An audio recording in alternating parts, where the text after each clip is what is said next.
السلام علیکم سامعین، 27 ذی قعدہ کی تاریخ شروع ہو چکی ہے۔ 27 جون ہے۔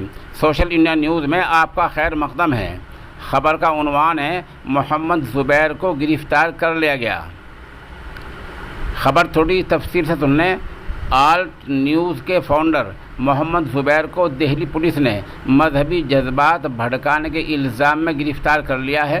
ان کو دہلی پولیس نے دفعہ 153 اور 295 کے تحت گرفتار کیا ہے۔ ان دونوں دفعات کا مطلب یہی ہوتا ہے کہ دھارمک بھاونائیں بھڑکانے کے آروپ میں دہلی پولیس نے محمد زبیر کو گرفتار کیا ہے۔ محمد زبیر کا آلٹ نیوز کے نام سے نیوز پورٹل ہے۔ وہ یوٹیوب پر خبریں چلایا کرتے ہیں۔ اس سے اندازہ لگا سکتے ہیں کہ ہماری پولیس کی، انتظامیہ کی، حکام کی، افسران کی، سرکار کی یوٹیوب چینلوں پر، سوشل میڈیا پر، نیوز پورٹلوں پر بہت گہری نگاہیں ہیں۔ اس لیے محتاط ہو کر سب چیزیں چلانی چاہیے اور کوئی ایسی چیز نہیں سامنے آنی چاہیے جس سے کسی کے مذہبی جذبات مجروح ہوتے ہوں۔